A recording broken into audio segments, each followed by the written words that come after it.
Welcome to our third talk in our Tombs of the Isles talk series on art and architecture in Neolithic Orkney with Dr. Antonia Thomas. You can find out more by visiting our website at archaeologyorkney.com/Tombs of the Isles. Hello and welcome to this online talk series that I'm giving about rock art and passage graves in the North Isles of Orkney as part of the Tombs of the Isles project. In the second of these talks, I will be looking at the passage grave art found in the North Isles in particular. And in the third of these talks, I will be focusing on a case study of the rock art found in the Homer Papawestry South Tomb in Papawestry. But in this first talk, I'm going to set the scene for these kind of conversations by exploring the art and architecture in Neolithic Orkney more widely. I'm going to present some of the findings of recent fieldwork at sites such as the Nessa Brodga, Maes Howe and Scarra Brae. I'm going to look more generally at the sort of passage grave art and rock art that we find in Orkney in the Neolithic. I want to just introduce the wider context of thinking about passage grave art in the North Isles of Orkney in their European setting. If we look at the map on the left, the shaded areas represent areas where passage graves are found.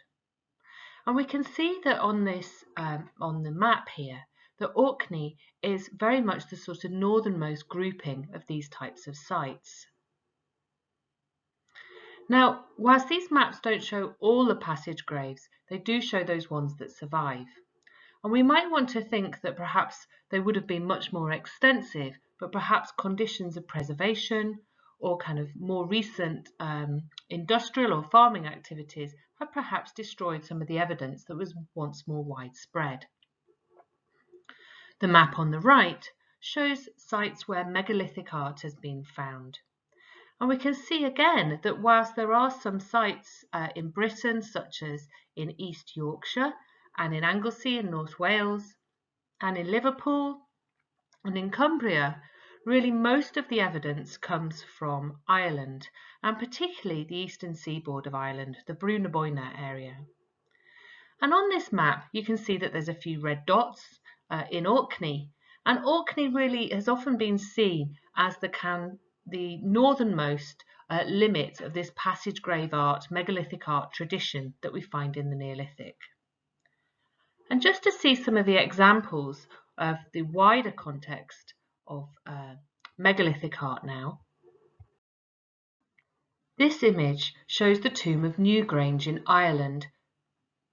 It has a striking entrance stone shown here, which is decorated with spirals.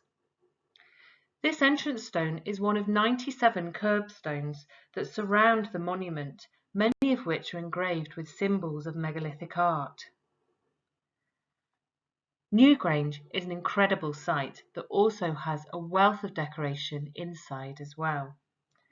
And it is ideal to kind of discuss in relation to the passage grave art we find in Orkney, as there are many similarities, both in the form of the tomb, the plan, the decoration that's found there, and also in the alignment with the winter solstice. Although the tomb at Newgrange is aligned with the rising sun and the morning around the winter solstice, with Maes Howe in Orkney aligned around the setting sun and the solstice. Another very famous example of a passage grave which is richly decorated is that of Gavronese in Brittany. This is again part of the same Neolithic passage grave world as sites in Orkney and as Newgrange tomb, which I've just shown. It has rich internal decorations, and this makes Gavronese one of the most important sites in relation to European megalithic or passage grave art. It is truly remarkable, and you can see this rich pecking decoration through the passage here. So with these examples, and these of course, Newgrange and Gavronese are only two, there is a rich world of passage grave art which spreads across northwest Europe. In the next few slides, I just want to think about how the assemblage of material from Orkney fits into this wider context, and the sort of examples that we have in Orkney that compare to these other examples. Until recently, well, until about 20 years ago, it wouldn't have really been possible to give very much of a talk about passage grave art in Orkney at all, because the evidence was limited to just a handful of sites. The examples shown on this slide are all from destroyed passage graves. The image on the top left is from Adi Mance, and this stone now sits within the National Museum of Scotland in Edinburgh. The stone on the bottom left is from Pierwall in Westray, and both the tombs at Pierwall and in Adi Mance will be discussed in the next talk in this series, where I focus in a bit more detail about the passage grave art found in Orkney's North Isles. The stone shown in the photograph on the right-hand side of this slide is from Picacoy and is again from a destroyed site, but this time on the outskirts of Kirkwall. One of the most famous and important sites that we have in Orkney for passage grave art is the Homer Papa Westray South tomb. This will be the focus of a detailed case study in the third talk that I give in this series. But it is well known for its so-called eyebrow motifs. These kind of series of arcing lines and dots which give the appearance of eyes with thick-set eyebrows curving overhead. And certainly they do appear to be kind of look like little faces. And here you can see that on the digitized image.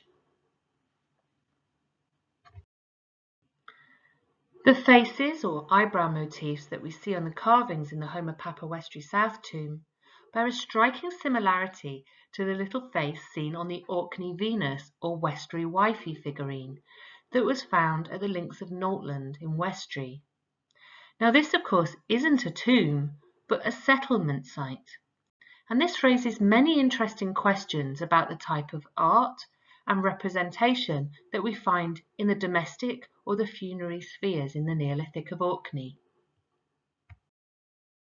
Until recently, it was common to split the Orcadian Neolithic into two broad temporal chronological periods.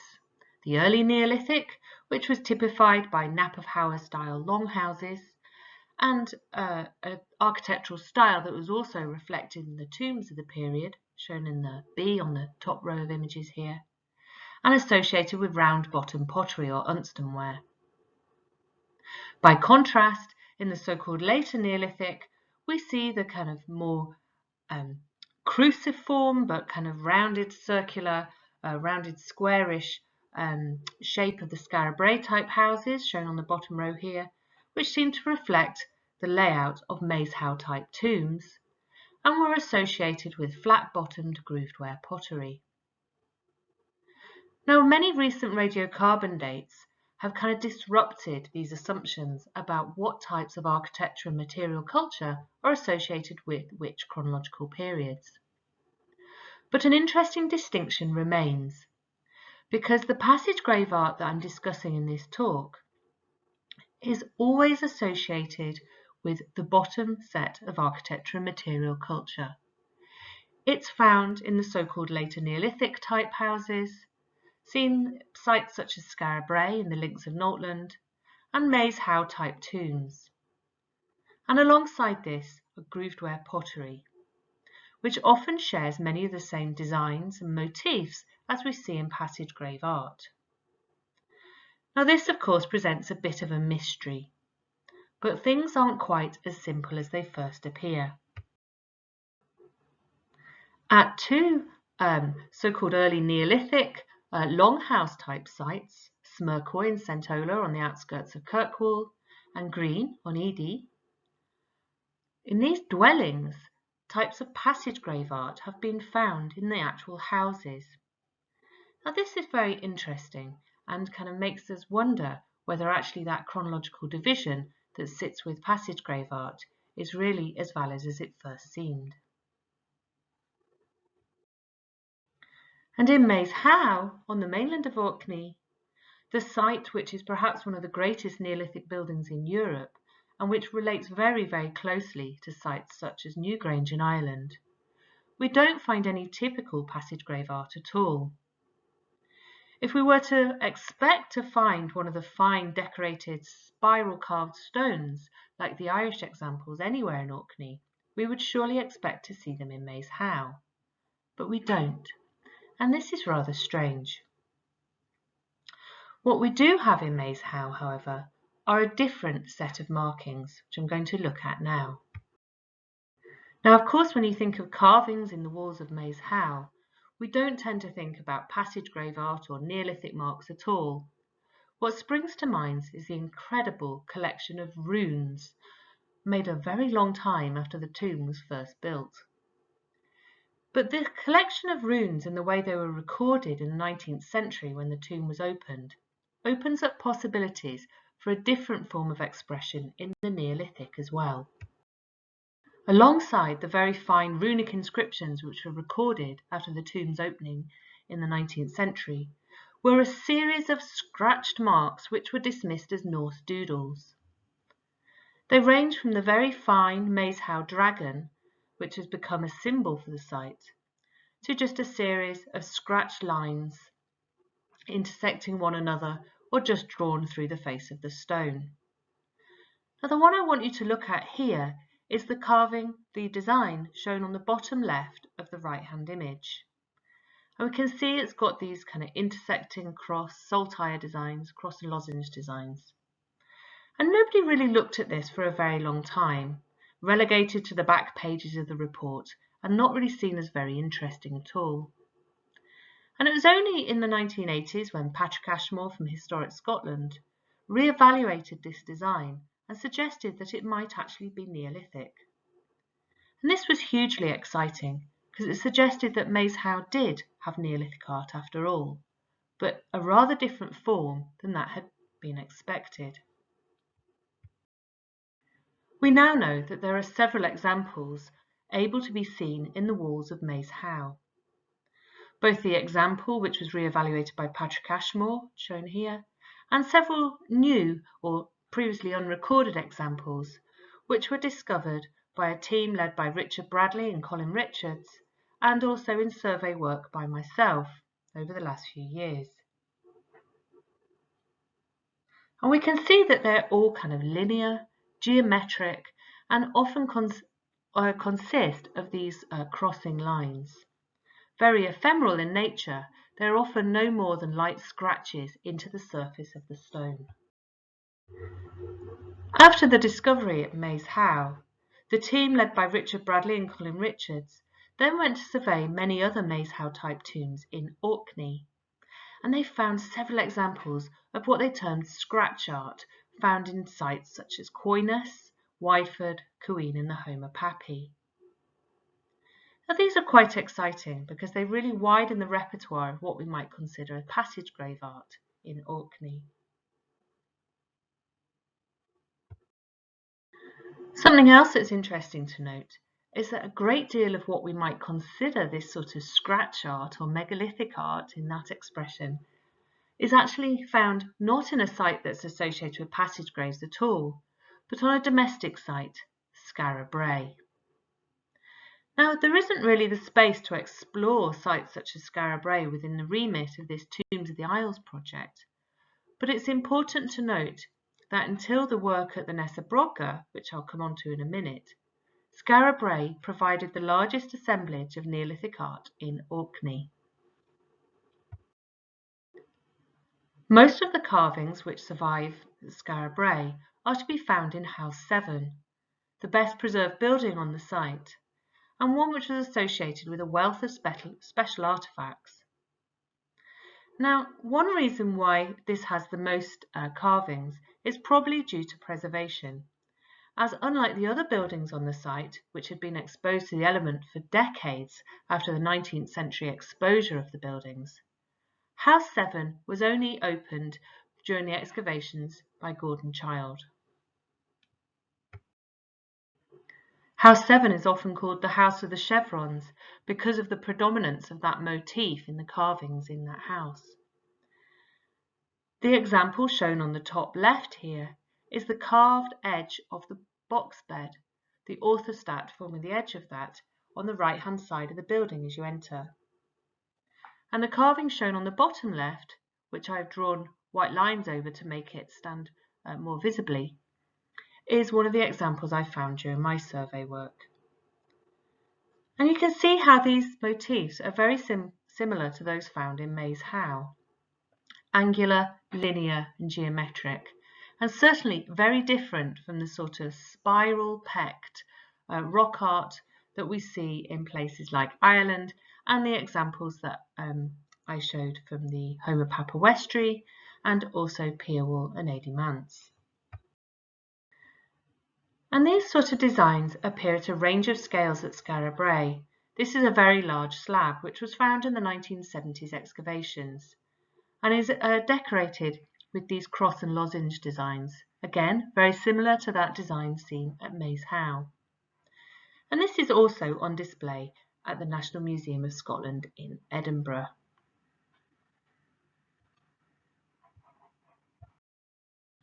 And it wasn't just the architectural stonework at Skara Brae that was decorated, artefacts as well, showing that these motifs were relevant across a range of different scales and across different media. At the top right here, we see the very famous spiral decorated grooved ware pottery sherd from Skara Brae. And the bottom two examples are small knives, which again have been decorated with these angular motifs similar to that we see on the walls of the houses themselves. In the top left is a piece of worked bone, again decorated with similar motifs, and a tantalizing suggestion of what we might find if we only had better organic preservation on site, because it's very rare to find such a great assemblage of worked bone. Another famous find for the site is the Skara Brae Buddo, a carved piece of whalebone, a figurine from the Neolithic, which is now on display at Stromness Museum. The Skara Brae Buddo is similar in many ways to the Westry Wifey or Orkney Venus figurine, and a tantalizing glimpse of figuration in the Neolithic. But we also have many mysterious artefacts as well, such as this three-pronged tool from Skara Brae. Again, the decoration seen on it is akin to that seen in the architecture of many of these buildings. And these open up possibilities of how we might think of art, and extending it to carving in the round and three-dimensional artefacts as well as architectural settings. I'm going to turn briefly now to the site of the Ness of Brodgar, which over nearly 20 years of excavation has provided some of the finest examples and widest variety of Neolithic art from almost any site in Europe. Its presence as a site was first known about in the 1920s, when this wonderful stone was pulled up by the plough in the field. And you can see that all decorated along the edge of this stone are bands of decoration, zigzags, chevrons, cross and lozenge designs again, and also some pecking. Now, for many years, this was thought to have come from a Bronze Age kist, but we now know, of course, that this came from one of the wonderful buildings at the Ness of Brodgar. This aerial view of the site is a few years old now, and much of the midden material infilling the buildings and spread across the site has been removed.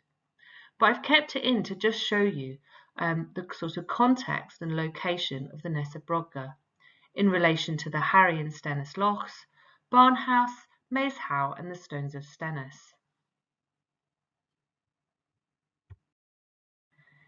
It is an incredible location for an incredible site and really highlights the importance of the Stennis Brodgar area in the Neolithic.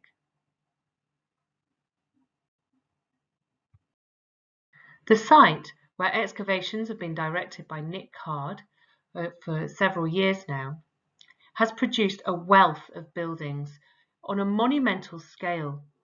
Now, what is interesting for the current discussion in this talk is the fact that these buildings defy any simple explanation as domestic or funerary. They're clearly not domestic on a scale like Skara Brae or the Links of Nordland, yet they do include elements common to those sort of houses, hearths, dressers and the like. And these buildings aren't funerary by any means at all either, but they also include elements that we might expect to find in funerary architecture such as passage graves, the exquisite masonry, the inclusion of a standing stone in structure 10, and of course the remarkable megalithic art that's been found on the site. To date, this is around 1,000 examples of deliberately decorated or dressed stone, which I've recorded through my work on the site. I just want to now look at some of the examples of the art that we've found there. They range from huge examples such as this big block of stone, and that scale there is 30 centimetres, just to give you an idea of how big it is. And this stone weighed over 35 kilos. It took several people to remove it from the trench, giving us an idea of how difficult it would have been to use in the building during the construction. And you can see it's decorated here with lines of triangles intersecting to look like rows of bunting or flags. And the decoration within each of those triangles is different, but again fits within that wider repertoire of angular passage grave art that we're so familiar with in Orkney.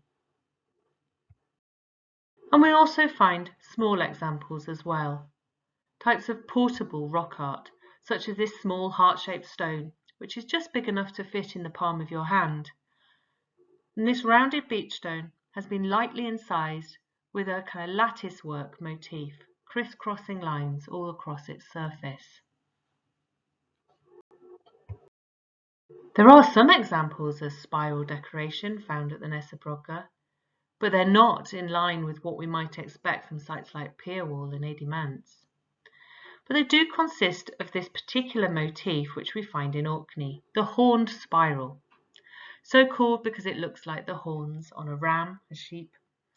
And we see that this kind of rather crude design is particular to Orkney, and we do see it in certain settings.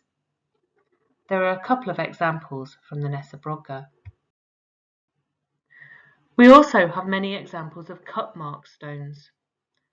The image on the right-hand side of this slide is a standing stone which has been incorporated into the entrance area just outside structure 10. And this standing stone, which had been destroyed, or partially destroyed in antiquity, had a cut mark on its side. And you can see that it's flanked by large stones that also have cut marks pecked into them. The stone with many cut marks on, more than 30 I think, shown on the bottom left hand picture, is again in the entranceway to structure 10, but in the internal area. And this is very elaborately pecked with cut marks. Other examples include the one shown on the top left, which is the natural solution hollow that has nonetheless been surrounded by deliberate peck marks respecting the shape of the stone. An interesting crossover between the natural and the human-made. And here's another picture of that elaborate cut mark stone from structure 10, but this time being cleaned during post-ex analysis. And you can see that it's got cut marks on two sides, the short side on the right and also the main face. The Neolithic assemblage also includes many fine examples of pecked, bas-relief and chiselled rock art. The cup and ring stone shown on the top left is very unusual and certainly not the sort of thing we would expect to find in an architectural context. On the right-hand side, the red triangular stone and also the rectangular stone that has what looks like a saltire or almost like an envelope pattern on it are examples of bas-relief carving, where certain bits of the stone's face have been pecked away to leave other areas standing proud. This is a sophisticated stoneworking technique that is almost unknown outside of the Boyne Valley of Ireland, with only a few examples, such as those in Anglesey. In the middle here, we also see at the top middle image is an example of chiselling, Again, a very rare technique in the Neolithic that involves a flint chisel and a hammerstone being used as a form of indirect percussion on the stone. In Orkney, this is only otherwise seen in Maes Howe.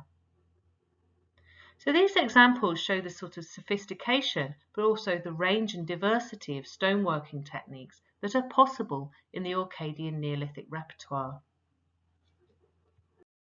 Incredibly, we also have examples of pigment painted stonework from the Neolithic.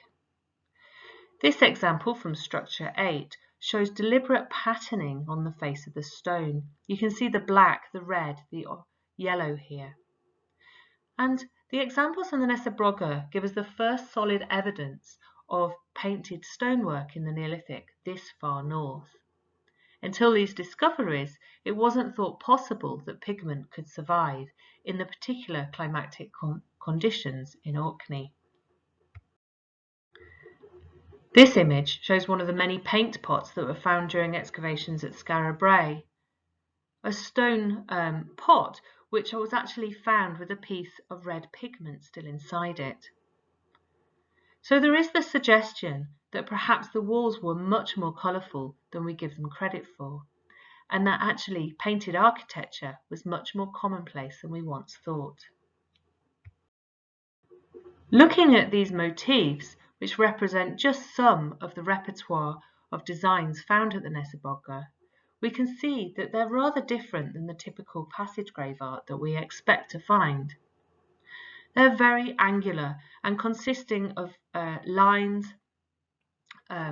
chevrons, triangles, and things like this, and also the famous Brogger butterfly shown on the bottom left image here, which appears to be unique to the Nessa Brogger. Now, these motifs must have been important to the people who built and occupied the site. We also see similar designs on the grooved ware pottery found at the Nessa Brogger. And this is in line with the sort of designs we find at other sites, such as Barnhouse, the Links in Notland, and Skara Brae. They suggest the importance of these motifs, which extends beyond the medium of stone, and that can also be found on pottery. I mentioned earlier how we also see these designs on worked bone, where we have sites where the preservation allows it, such as Skara Brae. And this tells us something about the importance of these designs.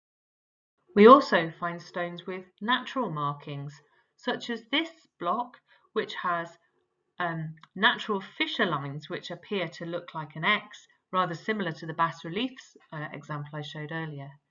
And this stone has been incorporated into the as a door jamb and the annex of structure 10, an important position where we would often expect to find rock art.